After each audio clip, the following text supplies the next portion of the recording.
Hello everyone, আসসালামু আলাইকুম। আপনারা সবাই কেমন আছেন? আশা করি ভালো আছেন। কাছে কিংবা দূরে যেখান থেকে আমার ভিডিও দেখছেন, আপনাদেরকে জানাচ্ছি আন্তরিক ধন্যবাদ। আমি ফিরে এসেছি আপনাদের মাঝে আরও একটি রেসিপি নিয়ে। তো আজকে আমি রান্না করব কাঁচা টমেটো দিয়ে শুটকি দিয়ে চচ্চড়ি। কড়াইতে তেল বসিয়ে দিয়েছি, তেলটা গরম হয়ে গিয়েছে। এখন দিয়ে দিব পেঁয়াজ কুচি, পেঁয়াজটা ভেজে নিব।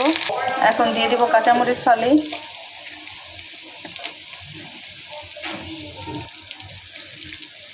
দিয়ে দেবো হলুদ, মরিচ, লবণ, ধনিয়ার গুঁড়ো,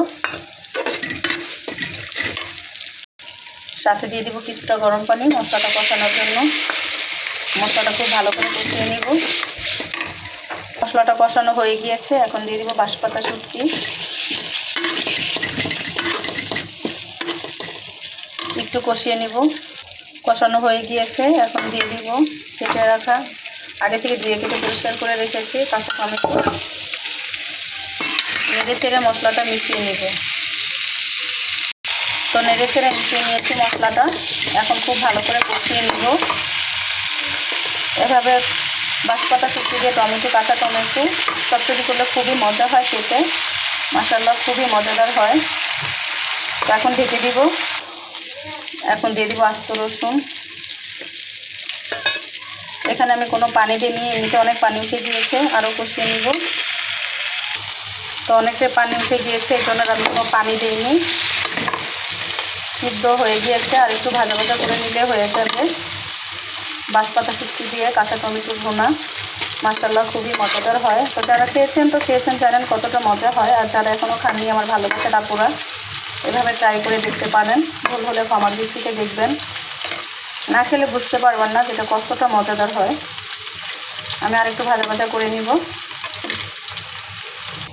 হয়ে গিয়েছে, এখন দিয়ে দিব ধনিয়া পাতা। আসলে অনেকেই শুটকির মধ্যে ধনিয়া পাতা দেয় না, মনে করে যে শুটকির যে একটা স্মেল থাকে সেটা চলে যায়। আসলে না, শুটকির স্মেল ঠিকই থাকে। তো ধনিয়া পাতাটা দিলে কি তরকারিটা আপনার খেতে খুবই মজা হয়, খুব সুন্দর একটা ফ্লেভার আসে।